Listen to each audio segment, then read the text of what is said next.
Hello दोस्तों, स्वागत है आपका आज की वीडियो में।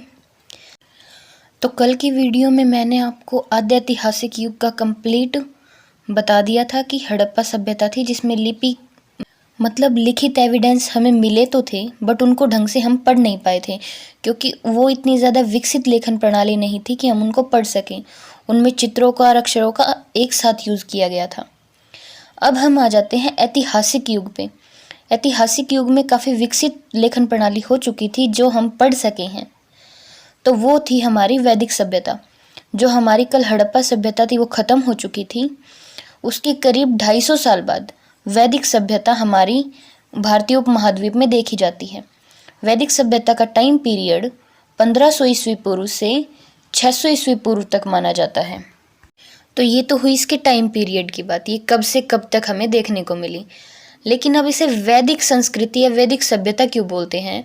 जो सिंधु सभ्यता के बाद का जो जीवन है हमें वेदों के माध्यम से ही पता चला। जब आर्य आए हैं तो वो अपने साथ वेद लेकर आए और उन वेदों से हमें उनकी सभ्यता का पता चला, इसलिए इसे वैदिक संस्कृति बोला जाता है, या फिर आर्यों की वजह से इसे आर्यन संस्कृति भी कहते हैं। तो ये ग्रामीण संस्कृति थी, गांव में रहने वाले लोग। आपने कभी ना कभी अपने स्कूल की बुक में मैक्स मूलर का नाम सुना होगा। मैक्स मूलर एक बहुत बड़े फिलोसोफर हैं। उन्होंने आर्यों का मूल निवास कहाँ बताया था? मध्य एशिया में। मतलब जो हमारा कंप्लीट एशिया कॉन्टिनेंट है तो उसका जो मिडल एशिया का पोर्शन है वहाँ आर्यों का मेन निवास स्थान बताया जाता है, और वहीं से ये आर्य हमारे भारतीय उपमहाद्वीप में आए थे। तो जो यूरोप और एशिया के बीच का हिस्सा है, यूरेशिया जिसको हम बोलते हैं, वहाँ ये आर्य रहते थे और वहाँ से ही ये यहाँ आए हैं। ये एक्चुअली कृषि पे ज़्यादा ध्यान नहीं देते थे। इनका मुख्यतः धंधा पशुचारण था, मतलब पशुओं को चराना, और ये एक जगह रुकते नहीं थे। तो ये वहाँ से यहाँ आए थे। तो जो आर्यों का जीवन है, आर्यों के जीवन में सबसे इम्पोर्टेंट चीज़ क्या थी? अब जब वैदिक सभ्यता हमारे यहाँ आई, उन्हीं से घोड़ों का प्रचलन भी हमारे भारतीय उपमहाद्वीप में आया था। उससे पहले जो सिंधु सभ्यता थी, मैंने आपको बताया था घोड़े के अवशेष हमें कहीं नहीं मिले। लेकिन जब वैदिक सभ्यता आई है तो उनके जीवन में, आर्यों के जीवन में घोड़े का सबसे इम्पोर्टेंट रोल था, क्योंकि वे जहाँ से आए थे, जो यूराल पर्वत है, यूराल यूरोप और एशिया के बीच में पड़ता है, यूराल पर्वत, वहाँ ये रहते थे। जब वो वहाँ से यहाँ आए हैं तो वहाँ पर 60,000 घोड़े की हड्डियाँ मिली हैं, घोड़ों की। और इनके पास घोड़े होने के कारण ही ये यहाँ तक आ पाए, क्योंकि घोड़ों की तेज़ रफ्तार के कारण ही ये मतलब पश्चिम एशिया में चढ़ाई कर पाए। जो हिमालय क्रॉस करके ये आए हैं, या फिर और भी जो किरथर और सुलेमान की पहाड़ियाँ हैं उनको क्रॉस करके आए हैं, तो ये उन पे चढ़ाई कर पाए घोड़ों की वजह से, और घोड़ों के सहयोग की वजह से ही ये यहाँ तक आ पाए हैं। तो भारत जब आए तो सबसे पहले वो मध्य एशिया में पहुँचे। यूराल पर्वत के एरिया से वो पहले मध्य एशिया में पहुँचे। मध्य एशिया से फिर वो ईरान होते हुए भारतीय उपमहाद्वीप में पहुँचे हैं। और भारत में जो आर्यों की जानकारी है ना, वो हमें ऋग्वेद से पता चलती है। ऋग्वेद मैंने जो आपको पहले ही बता दिया था, फर्स्ट जो सोर्सेज ऑफ इंडियन हिस्ट्री है, उसमें मैंने कंप्लीट इसकी डिटेल दी थी, जो चारों वेद हैं हमारे। तो भारत में आर्यों की जानकारी हमें ऋग्वेद से मिलती है, जो हिंदू यूरोपीय भाषाओं का सबसे पुराना ग्रंथ है। क्योंकि यूरोप और एशिया के बीच में रहते थे तो उसमें यूरोपीय भाषा भी होनी जायज़ सी बात है। हिंदू और यूरोपीय भाषाओं का सबसे पुराना ग्रंथ माना जाता है ऋग्वेद को, और इस वेद में आर्य शब्द का उल्लेख 36 बार हुआ है। तो वो जो हमारी वैदिक सभ्यता है, वैदिक संस्कृति है, ये मैंने आपको इसका टाइम पीरियड बताया 1500 ईस्वी पूर्व से 600 ईस्वी पूर्व तक। तो इस वैदिक संस्कृति को भी 2 हिस्सों में डिवाइड किया जाता है। पहला है ऋग्वैदिक काल, जो ऋग्वैदिक टाइम पीरियड है वो है 1500 ईस्वी पूर्व से 1000 ईस्वी पूर्व तक। और दूसरा है उत्तर वैदिक काल, मतलब जो बाद का वैदिक काल है वो है 1000 ईस्वी पूर्व से 600 ईस्वी पूर्व। तो ये इसको वैदिक संस्कृति को 2 टाइम पीरियड में बांटा गया है। पहला जो स्टार्टिंग का टाइम पीरियड था वो था ऋग्वैदिक काल, 1500 ईस्वी पूर्व से 1000 ईस्वी पूर्व, और दूसरा टाइम पीरियड था उत्तर वैदिक काल, 1000 ईस्वी पूर्व से 600 ईस्वी पूर्व। तो सबसे पहले हम ऋग्वैदिक काल देखेंगे, जो 1500 ईस्वी पूर्व से 1000 ईस्वी पूर्व तक है। मैंने आपको बताया जब आर्य भारतीय उपमहाद्वीप में आ रहे थे तो वो सबसे पहले आते हुए ईरान में गए थे। तो ये कैसे पता चलता है? ईरानी भाषा का एक ग्रंथ है अवेस्ता। तो अवेस्ता और ऋग्वेद में काफ़ी बातों में समानता हमें दिखाई देती है। आर्यों की ऋग्वेद और ईरानी भाषा का ग्रंथ अवेस्ता काफ़ी बातों में सिमिलर हैं। अब नेक्स्ट है, जब वो ईरान से भारतीय उपमहाद्वीप में आए तो सबसे पहले वो सिंधु नदी के किनारे बसे। तो आर्यों की सबसे प्रमुख नदी सिंधु नदी ही है। जैसे सिंधु सभ्यता की थी सिंधु नदी, वैसे ही आर्यों की भी प्रमुख नदी ऋग्वैदिक काल में बता रही हूँ मैं आपको। ऋग्वैदिक काल में जो स्टार्टिंग का टाइम पीरियड था उनके आने का, उनकी सबसे प्रमुख नदी उस टाइम सिंधु नदी थी, जिसका ऋग्वेद में बार बार जिक्र किया गया है। और उनके मतलब उसी ऋग्वेद में दूसरी नदी जिसका उल्लेख है वो है सरस्वती, जिसे उन्होंने नदीतमा बोला है, यानी कि सर्वश्रेष्ठ नदी। दूसरी नदी है सरस्वती, जिसको उन्होंने नदीतमा नाम दिया, नदीतमा यानी कि सर्वश्रेष्ठ नदी। ऋग्वैदिक काल में गंगा का भी एक बार और यमुना का भी उल्लेख किया गया है। गंगा और यमुना का वो बाद में है, सबसे पहले सिंधु और सरस्वती को ही जगह दी गई है। इसीलिए जब ये आर्य जो स्टार्टिंग के टाइम पीरियड में आए हैं और उन्होंने जहाँ अपना निवास स्थान बनाया है उसे सप्त सैंधव कहा जाता है। सप्त सैंधव मतलब 7 सिंधु की नदियाँ। आपको पता है सिंधु नदी की सहायक नदियाँ 5 हैं, झेलम, चिनाब, रावी, व्यास और सतलुज। और इन्होंने सप्त सैंधव बोला है। तो यहाँ पे एक तो खुद सिंधु नदी हो गई, 5 इसकी ये जो मैंने आपको सहायक नदियाँ बताई, और एक है गंडक। तो ऋग्वैदिक काल में इन नदियों के नाम थोड़े अलग थे। झेलम नदी को उन्होंने बोला है वितास्ता नदी, चिनाब नदी को बोलते थे अस्किनी, रावी नदी का नाम था पारुष्णी, व्यास नदी का नाम था बिपाशा, और गंडक जो मैंने आपको नदी बताई है गंडक नदी थी सदानीरा, और सतलुज नदी का नाम था शरतुडी। तो ये आपको बहुत ज़्यादा इम्पोर्टेंट है क्योंकि पेपर में बहुत बार पूछे गए हैं कि झेलम नदी जो हमारी है या फिर रावी नदी है उसको ऋग्वैदिक काल में किस नाम से बुलाया जाता था। तो जहाँ आर्य लोग रहे बसे थे उस प्रदेश को बोला गया सप्त सैंधव या सप्त सिंधु। सप्त सिंधु का मतलब क्या है? 7 नदियों का देश। जैसा कि आपको इन 2 मैप में दिखाई दे रहा है, पहले मैप में आपको वो लाइन दिखाई दे रही है जहाँ से आर्य भारतीय उपमहाद्वीप में आए, और दूसरे मैप में आपको दिखाई दे रहा है कि ऋग्वैदिक काल में वो जहाँ बसे थे वो एरिया। ठीक है, तो जब आर्य भारत में आए इसका जिक्र ऋग्वेद में किया गया है कि जब वो यहाँ आए तो उन्होंने दस्यु या दास आदि जनों के साथ संघर्ष किया। मतलब यहाँ जन बसे हुए थे। जन मतलब कुछ एक लोगों का ग्रुप होता था, जैसे कबीले होते हैं। तो जब वो यहाँ आए तो उन्होंने उनके साथ संघर्ष किया और उनको हराया। भरतवंश जो आर्य आए थे उनमें भरतवंश के राजा थे दिवोदास ने यहाँ दस्यु लोगों को हराया था। तो इसमें ऋग्वेद में दस्यु हत्या का बार बार उल्लेख किया गया है। तो जो हमारा ऋग्वेद है, ऋग्वेद के 7वें मंडल में 10 राज युद्ध का उल्लेख है। आपको ये याद रखना है, 10 राज युद्ध किस में लिखा हुआ है? ऋग्वेद के 7वें मंडल में, जो पारुष्णी नदी के किनारे, मैंने पारुष्णी बताया था, रावी को बोलते थे पहले। पारुष्णी नदी के किनारे भरतजन, जो भरत वंश था भरतजन, और 10 अन्य जन, जो 10 मैंने दस्यु बताए ना, 10 कबीले, उनके बीच में था। और इस युद्ध में भरतजन मतलब जो थे भरत वंश था उनकी जीत हुई थी, और जो उनके अपोजिट में जो 10 कबीले थे वो हार गए थे। तो जो हमारी ऋग्वैदिक काल था, ऋग्वैदिक टाइम पीरियड था, हम उसकी राजनीतिक व्यवस्था का जिक्र करते हैं। राजनीतिक व्यवस्था उस टाइम कैसी थी? तो जो आर्यों की प्रशासनिक इकाई थी ना, वो थी, मतलब आरोही क्रम में बता रही हूँ, सबसे छोटे से सबसे बड़े से लेकर, सबसे छोटे से लेकर सबसे बड़े तक। तो जो आर्यों की प्रशासनिक इकाई थी वो थी कुल, ग्राम, विश और जन। अब कुल था, जो कुल होता था, कुल का प्रमुख जो मुखिया होता था वो था कुलप। कुल के मुखिया को बोला जाता था कुलप, और ग्राम के मुखिया को बोला जाता था ग्रामणी। फिर था विश, विश का जो मुखिया होता था, विश को बोला जाता था विशपति। और जन, जन जन एक था, जन था कबीला। अब देखो आप, कुल जो होता था, कुल बोलते थे परिवार को, ठीक है। और फिर आता था ग्राम, ग्राम उससे थोड़ा सा बड़ा होता था, ग्राम का मुखिया होता था ग्रामणी, जिसमें मतलब 10-12 परिवार हों। अगला था विश, विश का प्रधान मैंने आपको बताया विशपति था। उसके बाद आता था जन, यानी कि पूरा कबीला, उस पूरे कबीले का जन का प्रमुख होता था राजन, ठीक है। कुल का प्रमुख कुलप, ग्राम का मुखिया ग्रामणी, विश का प्रमुख विशपति और जन का प्रमुख राजन।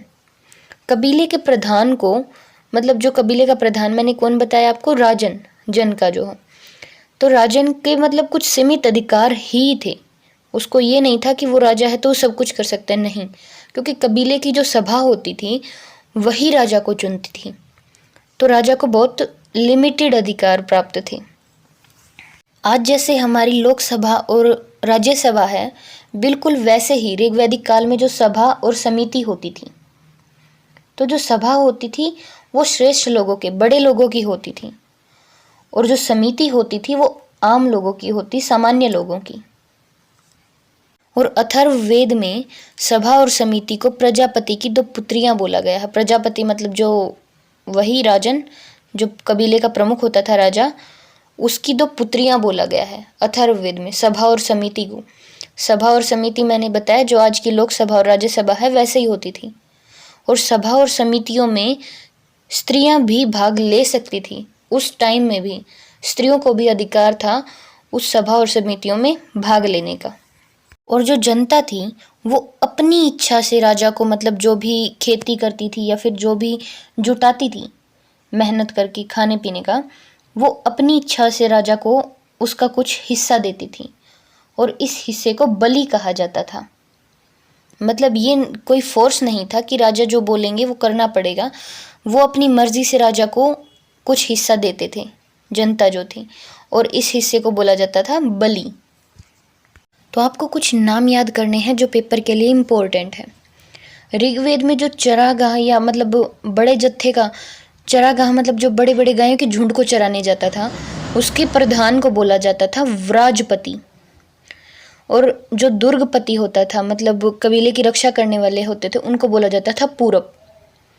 गुप्तचर यानी कि जो अभी स्पाई जिनको हम बोलते हैं, गुप्तचर जो होते थे उनको बोला जाता था स्पश। ऐसे ही उग्र नामक अधिकारी भी होते थे जो अपराधियों को पकड़ने का काम करते थे। और जो युद्ध होते थे ऋग्वैदिक काल में, जो युद्ध होते थे उनका रीजन ऋग्वेद में ग्विष्टि शब्द को बताया गया है। ग्विष्टि, ग्विष्टि का मतलब होता था गायों की खोज। तो जो भी युद्ध होते थे वो गायों के लिए होते थे, क्योंकि गाय को सबसे उत्तम धन माना जाता था। इसीलिए इस काल में गाय और सांड की अत्यधिक चर्चा के कारण इनकी चर्चा सबसे ज़्यादा रहती थी। गायों के नाम पे ही बेटी का नाम हो गया, या फिर दूरी, राजा से रिलेटेड कुछ भी, मतलब काफ़ी ऐसे नाम थे जो गायों से रिलेटेड कर रखे थे। इसी वजह से ऋग्वैदिक काल में आर्यों को पशुचारक भी बोला जाता है, और गाय को अघन्या बोला जाता था। अघन्या का मतलब है न मारे जाने योग्य पशु, जिसको मारना बिल्कुल भी उचित नहीं है, इसीलिए गाय को अघन्या बोला जाता था। और घोड़ा तो था ही सबसे इम्पोर्टेंट। और ऋग्वैदिक काल में आर्यों द्वारा सबसे पहले जो धातु यूज की गई वो तांबा था, ठीक है। सबसे पहले उन्होंने तांबे का यूज किया। अब हम देखेंगे सामाजिक व्यवस्था कैसी थी ऋग्वैदिक काल में। आर्यों की सामाजिक व्यवस्था मैंने आपको बताया था, ऋग्वेद में पहला और 10वां मंडल सबसे लास्ट में जोड़े गए थे। तो ऋग्वेद का जो 10वां मंडल था, उसमें मैंने आपको बताया था चतुर्वर्ण व्यवस्था का उल्लेख है, जिसमें 4 वर्ण बताए गए हैं। पहला है हमारा जो ब्राह्मण, दूसरा क्षत्रिय, तीसरा वैश्य और चौथा है शूद्र। ब्राह्मण को बताया गया जो ब्रह्मा के मुख से निकले थे, मतलब ऐसा लिखा गया है वेदों में, ऋग्वेद में, कि ब्राह्मण ब्रह्मा के मुख से निकले थे। और जो क्षत्रिय हैं वो भुजाओं से निकले थे, ब्रह्मा की भुजाओं से। वैश्य जंघा से निकले थे और शूद्र थे वो जो पैरों से निकले थे। तो वो जो समाज था वो पितृसत्तात्मक समाज था, मतलब महिलाओं की स्थिति भी सम्मानजनक थी, बट वो पितृसत्तात्मक समाज था। लेकिन ये नहीं था कि स्त्रियों की वहाँ पर उस स्थिति कम थी, मतलब महिलाओं को भी उतने ही अधिकार थे जैसे वो सभा और समिति में भाग लेती थी। ठीक है। और जो यज्ञ होते थे, यज्ञ में पतियों के साथ बैठती थी और यज्ञ में आहुतियाँ देती थी। ऐसा आपको उत्तर वैदिक काल में बहुत, मतलब महिलाओं की स्थिति बहुत गिरी हुई दिखाई देगी। अभी जो ऋग्वैदिक काल में है वहाँ पे महिलाओं की स्थिति पुरुष के इक्वल दिखा रखी है, पुरुष के इक्वल चलती थी। और ऋग्वैदिक काल में विधवा विवाह का भी प्रचलन था। मतलब उत्तर वैदिक काल में आगे देखना क्या होगा, बट जो ऋग्वैदिक काल था उसमें विधवा जो हो जाती थी उसका भी विवाह हो सकता था, और बाल विवाह नहीं होता था। बाल विवाह या फिर पर्दा प्रथा, जैसे घूंघट करना या फिर सर पे कुछ भी, मतलब पर्दा जो प्रथा थी, न पर्दा प्रथा थी और ना ही बाल विवाह होता था, और विधवा विवाह किया जाता था। और जो महिलाएं आजीवन अविवाहित रहती थी, मतलब पूरी जिंदगी शादी नहीं करती थी, उन महिलाओं को अमाजू कहा जाता था। अमाजू। और सामाजिक व्यवस्था में ही हमें ऋग्वेद में जो वनस्पतियां और पेड़ पौधे थे उन्हीं से सोमरस बनाने की विधि का भी वर्णन किया गया है। सोमरस जो पेय पदार्थ था देवताओं के द्वारा, या जो भी, सोमरस बनाने की विधि का भी उल्लेख किया गया है ऋग्वेद में। और आर्यों का तो सबसे, जो कहते हैं ना, फेवरेट पीने का पदार्थ था सोमरस।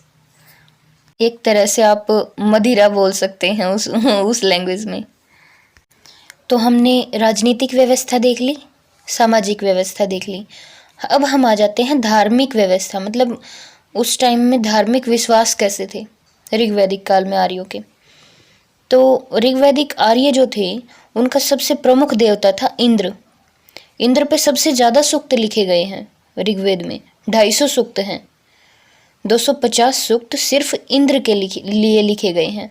और इंद्र को ही, मतलब किलों को गिराने वाला पुरंदर, मतलब जो बड़े बड़े किले होते थे उनको गिराने वाला, या फिर बादल का देवता भी माना जाता था। दूसरा इंपॉर्टेंट देवता था अग्नि का। अग्नि का देवता दूसरे स्थान पे रखा जाता था, और अग्नि के देवता पर 200 सूक्त लिखे गए हैं। अग्नि को, मतलब माना जाता है कि मनुष्य और देवताओं के बीच जो मीडियम की भूमिका निभाता है ना, मध्यस्थ की भूमिका, उसकी भूमिका अग्नि निभाती है मनुष्य और देवताओं के बीच में। ये ऋग्वेद में लिखा गया है। तो अग्नि के देवता को दूसरा स्थान इसीलिए दिया गया है क्योंकि वो मनुष्य और देवताओं के बीच में मध्यस्थ की भूमिका निभाता है।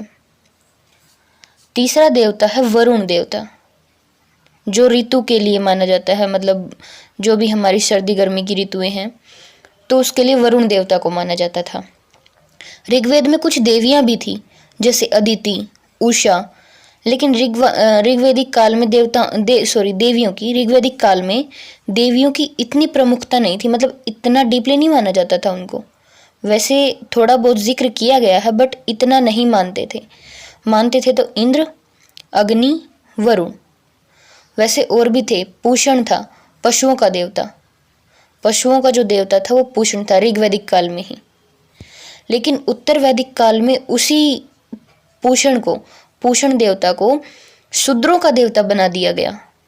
ऋग्वैदिक काल में जो पशुओं का देवता बोला जाता था उसे शूद्रों का देवता बना दिया उत्तर वैदिक काल में। तो ये था हमारा ऋग्वैदिक काल, जो आर्यों का प्रारंभिक टाइम था, स्टार्टिंग का टाइम पीरियड था, उसको बोला गया था ऋग्वैदिक काल। और उसकी हमने राजनीतिक व्यवस्था भी देख ली, सामाजिक व्यवस्था भी देख ली है, और जो धर्म में बिलीव रखते थे, किस तरह रखते थे, किस किस देवता पे रखते थे, वो भी देख लिया।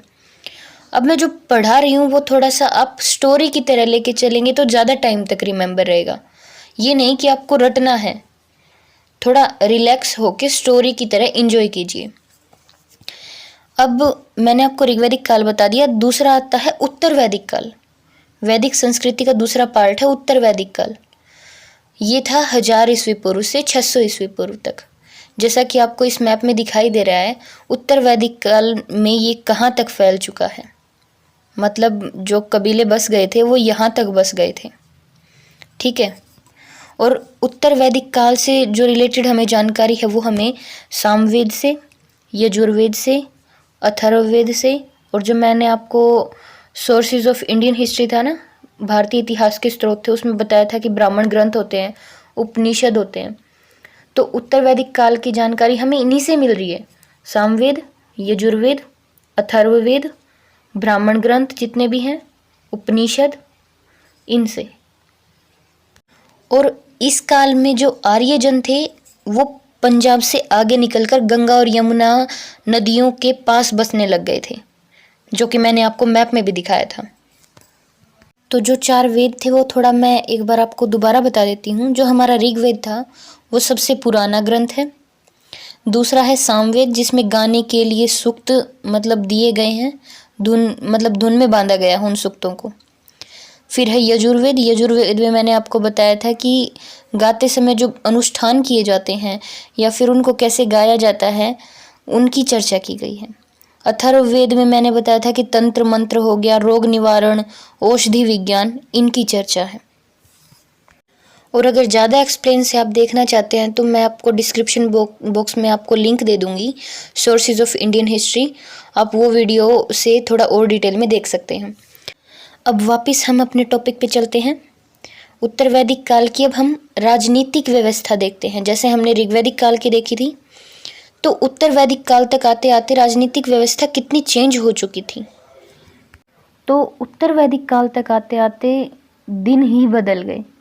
दिन का मतलब जैसे मैंने आपको बताया था कि ऋग्वैदिक काल में सभा और समितियां होती थी और काफ़ी जनतांत्रिक थी, लोकतंत्र जैसी थी। जैसे हमारी डेमोक्रेसी है, बिल्कुल वैसे ही थी।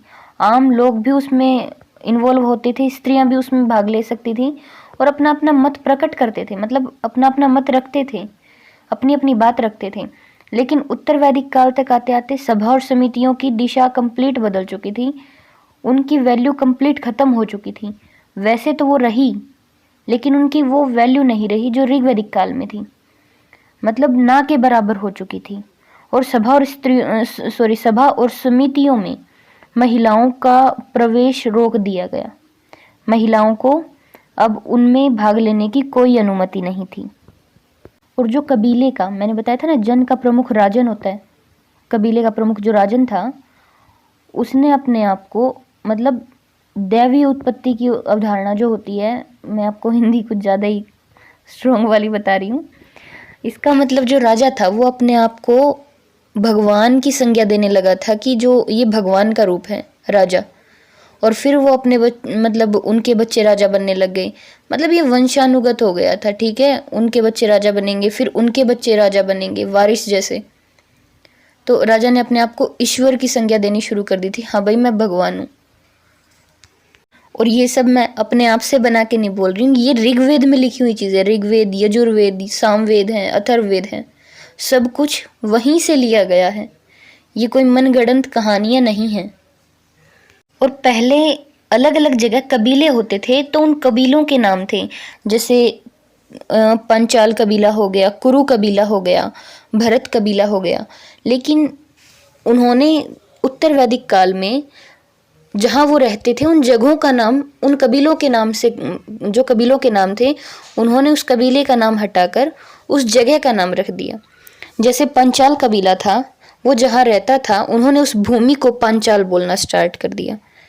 मतलब एक तरह से जैसे नामकरण शुरू हो गए धरती के। तो जो पहले कबीले का नाम होता था, बाद में वो उस जगह का नाम होने लगा, उस प्रदेश का नाम होने लग गया जहाँ वो रहते थे, मतलब उस क्षेत्र का नाम। और ऋग्वैदिक काल में जैसे मैंने बताया था, जनता अपनी इच्छा से राजा को मतलब हिस्सा देती थी। जो भी उनकी उपज होती थी या कुछ भी होता था, उसमें से खुद वो हिस्सा निकाल के राजा को देती थी, जिसे बलि बोला गया था। अब यहाँ राजा ने, उत्तर वैदिक काल में राजा ने इसे अपना अधिकार मानना शुरू कर दिया, हक मानना शुरू कर दिया कि ये मेरा हक है तो सबको ही देना पड़ेगा। तो पहले जो अपनी इच्छा से देते थे, अब वो फोर्सली देना पड़ता था। और इसी हक से राजा ने मतलब अपना जो पद था, राजा का जो पद था, उसे आनुवांशिक बना दिया कि अब राजा का जो बड़ा बेटा होगा उसे यह गद्दी मिलेगी, फिर उसका जो बड़ा बेटा होगा उसे ये गद्दी मिलेगी।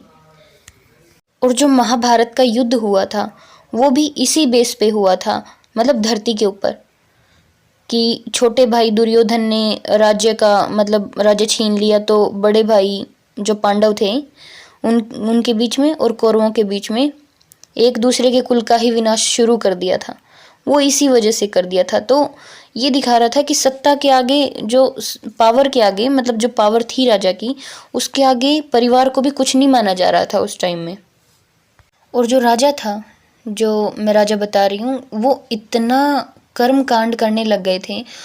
तो जो कर्म कांड कर रहे थे उससे, उन कर्म कांडों से उन्होंने खुद को और प्रभावशाली दिखाया। जैसे वो राजसूय यज्ञ करने लग गए, अश्वमेघ नाम के यज्ञ करने लग गए, वाजपेयी यज्ञ। तो ये जो यज्ञ है ना, ये 1000 ईस्वी पूर्व से पहले नहीं थे, ये उत्तर वैदिक काल में ही शुरू हुए, ये उससे पहले की चीज़ नहीं है। तो 1000 ईस्वी पूर्व का मतलब है आज से लगभग 3000 साल पहले तक, 3000 साल पहले से ये जो यज्ञ हैं तब शुरू हुए हैं। उससे पहले ये यज्ञ वगैरह इतना ज़्यादा नहीं होता था। यज्ञ होते थे लेकिन इतने कर्म कांड की तरह नहीं होते थे जो ये उत्तर वैदिक काल में शुरू हो चुके थे। राजा अपनी शक्ति और महिमा दिखाने के लिए ये यज्ञ करते थे। जैसे जब राज्याभिषेक होता था, जब कोई नया राजा बनता था, तो राजसूय यज्ञ किया जाने लगा। अश्वमेघ यज्ञ में घोड़ा छोड़ दिया जाता था, और जब जहाँ जहाँ घोड़ा जाता था वो प्रदेश या तो राजा को बहुत भारी मात्रा में गिफ्ट देते थे, मतलब जो भी उनके पास होता था वो देते थे, या और अपनी हार स्वीकार करते थे, या फिर उनको उस राजा से लड़ाई करनी पड़ती थी। और मैंने बताया कि जैसे मतलब लोग अब अपनी इच्छा से नहीं देते थे, जो भी हिस्सा देते थे अब कर की तरह, टैक्स की तरह इकट्ठा किया जाने लगा था हर किसी इंसान से। और जो इस टैक्स को इकट्ठा करते थे और उसका मतलब देख रेख करते थे, उसे संग्रहित्र बोला जाता था अधिकारी को।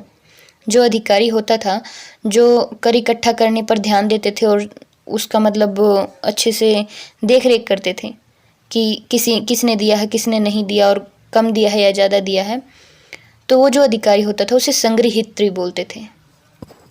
अब ये तो हुई राजनीतिक व्यवस्था।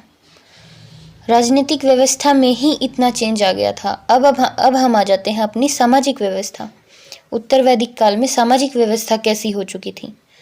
तो उत्तर वैदिक काल में मैंने बताया समाज 4 वर्णों में विभाजित तो ऋग्वैदिक काल में भी हो चुका था।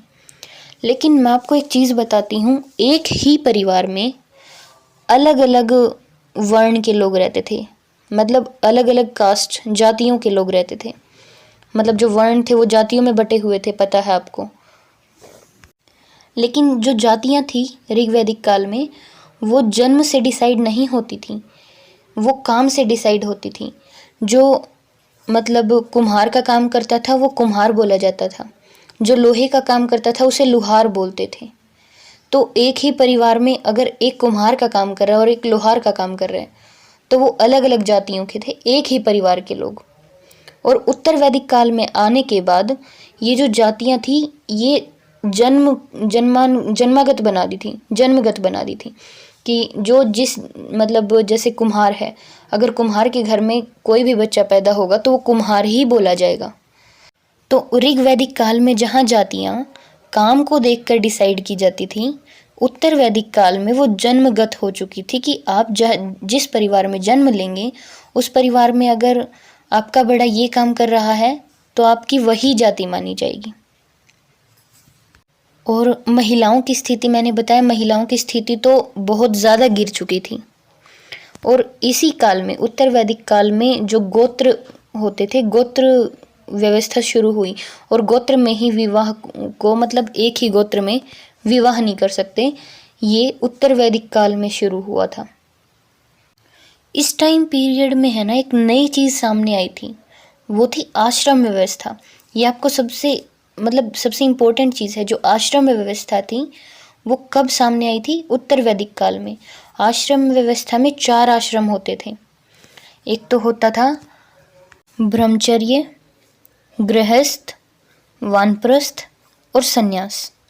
ब्रह्मचर्य जो बचपन का टाइम होता है, छात्र जो हम जब स्टूडेंट होते हैं उसे बोला था ब्रह्मचर्य। दूसरा था गृहस्थ, जब हम गृहावस्था में आ जाते हैं, शादी वगैरह हो जाती है। तीसरा था वानप्रस्थ, जब वनवास जाने का टाइम हो जाता है, एक टाइम लिमिट बांध दी थी कि इसके बाद आपको घर से निकल जाना है। चौथा होता था सन्यास, मतलब जो भी हमारा सांसारिक जीवन होता था उसे कंप्लीट छोड़ देना। तो ये थे 4 आश्रम। उसके बाद जो मैंने आपको बताया था कि जातियाँ थी वो जन्मगत हो चुकी थी, जन्म के आधार पर डिसाइड की जाती थी। उसी तरह मतलब छुआछूत जो था वो उत्तर वैदिक काल से स्टार्ट हुआ था कि शूद्र बिल्कुल नीचे माने जाते थे, फिर उससे थोड़ा ऊपर वैश्य आते थे, फिर उससे ऊपर होते थे क्षत्रिय, उन दोनों से ऊपर होते थे, और सबसे ऊपर ब्राह्मण हो चुके थे। तो ऐसा समाज बन चुका था उत्तर वैदिक काल का।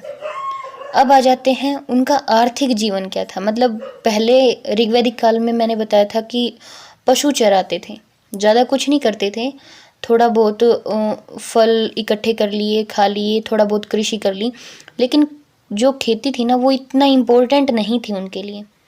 बट उत्तर वैदिक काल में कृषि उनका सबसे इम्पोर्टेंट व्यवसाय बन चुकी थी, उनका सबसे मुख्य पेशा ही कृषि हो चुकी थी। और उत्तर वैदिक काल में ही उन्होंने लोहे का यूज़ करना शुरू कर दिया था। लोहे को वो श्याम अयस बोलते थे, श्याम अयस, लोहे का प्रयोग शुरू हो चुका था। और उत्तर वैदिक काल में हल होता था, हल को बोलते थे शीर। और कृषि भूमि जो जिस हल से जिस जमीन की खेती की जाती थी उसे बोला जाता था सीता। तो जो भूमि होती थी उसे बोलते थे सीता, और हल होता था शीर। और उत्तर वैदिक लोग जौ के साथ साथ गेहूं और चावल भी उगाने लगे थे। इस युग की जो सबसे इम्पोर्टेंट विशेषता है ना, सबसे मुख्य विशेषता है, वो है चित्रित धूसर मृद भांड। मतलब जो बर्तन होते थे वो चित्रित धूसर कलर के होते थे, जैसा कि आपको इसमें दिखाई दे रहा है फोटो में। ये उनकी सबसे महत्वपूर्ण विशेषता है। तो जब भी पूछा जाए चित्रित धूसर मृद भांड किस युग की विशेषता है, यह है उत्तर वैदिक काल की, जो 1000 ईस्वी पूर्व से 600 ईस्वी पूर्व तक का टाइम पीरियड में है। अब हम देखते हैं धार्मिक जीवन, मतलब उत्तर वैदिक काल में धार्मिक जीवन कैसा हो गया था। जैसे ऋग्वैदिक काल में सबसे इम्पोर्टेंट देवता था इंद्र, वो उत्तर वैदिक काल में उसकी वैल्यू कंप्लीट घट चुकी थी और सबसे इम्पोर्टेंट देवता हो चुका था प्रजापति। प्रजापति को सबसे मुख्य देवता बना दिया था और इंद्र का महत्व बहुत कम हो गया था। और जो पूजा पाठ करने के तौर तरीके होते थे उनमें भी बहुत बड़ा चेंज आया था। अब यज्ञ जो होता था उसको सबसे मुख्य पद्धति, मतलब सबसे इम्पोर्टेंट माना जाने लगा था। आराधना के लिए, भक्ति के लिए यज्ञ सबसे इम्पोर्टेंट माना जाने लगा था। तो उत्तर वैदिक काल को धीरे धीरे एंड तक आते आते काफ़ी पाखंड और कर्म कांड इकट्ठे हो गए थे, बहुत ज़्यादा मात्रा में चलने लग गए थे। इस वजह से 600 ईस्वी पूर्व में उत्तर वैदिक काल खत्म हो गया। क्यों? क्योंकि कुछ नए धर्म उभर कर आए। जो मैंने बताया था ब्राह्मणेतर ग्रंथ जो थे ना, जैसे ब्राह्मण साहित्य और जैन साहित्य, वो अब उभर कर आए। क्योंकि जो वैश्य और शूद्र थे वो एक सामान्य जीवन चाहते थे, जो काफ़ी दबाए जा चुके थे उत्तर वैदिक काल में। उनको एक सामान्य जीवन चाहिए था और उनको ऑप्शन में धर्म में मिला बौद्ध धर्म और जैन धर्म। और इसकी जो डिटेलिंग है वो मैं आपको कल करवाऊंगी। तो उत्तर वैदिक काल 600 ईस्वी पूर्व तक आते आते काफ़ी कर्म कांड से भर चुका था, जिसकी वजह से उसका खंडन शुरू हो चुका था। लोग अब आवाज़ उठाने लगे थे, अपनी तीव्र प्रक्रिया देने लग गए थे। एक मुंडकोपनिषद जो मैंने आपको बताया था, मुंडकोपनिषद में जो यज्ञ है ना उसकी तुलना टूटी हुई नाव से की गई है। जो यज्ञ किया जाता था उसको कंपेयर किया गया है टूटी हुई नाव से। और मुंडकोपनिषद से ही हमने जो सत्यमेव जयते है वो हमने मुंडकोपनिषद से लिया है। तो ये पेपर में क्वेश्चन आ चुका है, सत्यमेव जयते किस उपनिषद से लिया गया है? मुंडको उपनिषद से। और जो यम नचिकेता संवाद है, मैं आपको 3-4 इंपॉर्टेंट चीज़ें बता रही हूँ, ये आप ध्यान से देख लीजिएगा। सत्यमेव जयते लिया गया है मुंडको उपनिषद से। और जो यम नचिकेता संवाद है, यम नचिकेता संवाद किस में है? कठोपनिषद में। और एक गार्गी याज्ञवल्क्य संवाद है, वो है बृहदारण्यक में। तो ये था हमारा उत्तर वैदिक काल। मैंने आज आपको कंप्लीट वैदिक संस्कृति थी उसको कंप्लीट करवा दिया है। वैदिक संस्कृति के 2 हिस्से थे, ऋग्वैदिक काल और उत्तर वैदिक काल, उनको भी अच्छे से एक्सप्लेन कर दिया है।